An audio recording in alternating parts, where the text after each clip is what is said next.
ಯಶ್ ದಾರಿನಲ್ಲಿ ರಿಷಬ್ ಶೆಟ್ಟಿ ಹೋಗ್ತಾ ಇದ್ದಾರಾ, ನಮ್ಮ ಕನ್ನಡ ಚಿತ್ರರಂಗದಿಂದ ದೂರ ಆಗ್ತಿದ್ದಾರಾ ಅನ್ನೋ ಒಂದು ಪ್ರಶ್ನೆ ನಮ್ಮೆಲ್ಲರನ್ನು ಕಾಡ್ತಾ ಇದೆ. ಮುಖ್ಯವಾಗಿ ಮಾಧ್ಯಮ ಮಿತ್ರರಿಗೆ ಈ ಪ್ರಶ್ನೆ ಕಾಡ್ತಾ ಇದೆ. KGF 1 ಬಂತು, KGF 2 ಬಂತು. ಈಗ ನೆಕ್ಸ್ಟ್ ಯಶ್ ಅವ್ರ ಸಿನಿಮಾ ಯಾವುದು? ಟಾಕ್ಸಿಕ್. ಅದು ಮಾರ್ಚ್ 2026 ಅಲ್ಲಿ ಬರ್ತಾ ಇದೆ. 4 ವರ್ಷ ಗ್ಯಾಪ್ ತಗೊಂಡಿದ್ದಾರೆ ಯಶ್ ಸರ್ ಅವರು ಒಂದು ಸಿನಿಮಾ ಮಾಡೋದು.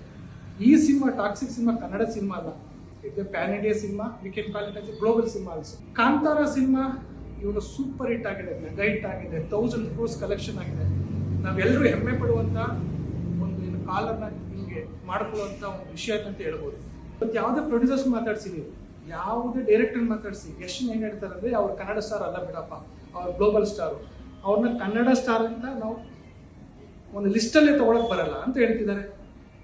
ಈಗ ಅದೇ ರೀತಿಯಲ್ಲಿ ರಿಷಬ್ ಶೆಟ್ಟಿ ಕೂಡ ಮಾತಾಡ್ತಾ ಇದ್ದಾರೆ.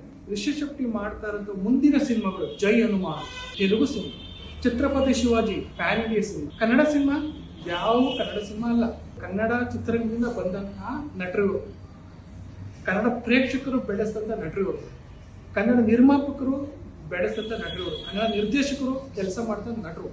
ಆದ್ರೆ ಇವತ್ತು ಕನ್ನಡ ಸಿನಿಮಾನೇ ಮಾಡ್ತಾ ಇಲ್ಲ. ಇದು ನಿಜಕ್ಕೂ ಒಂಥರ ಆತಂಕನೂ ಹಾಗೂ ಒಂಥರ ಬೇಜಾರು ವಿಷಯ ಕೂಡ ಹೌದಾಗಿದೆ.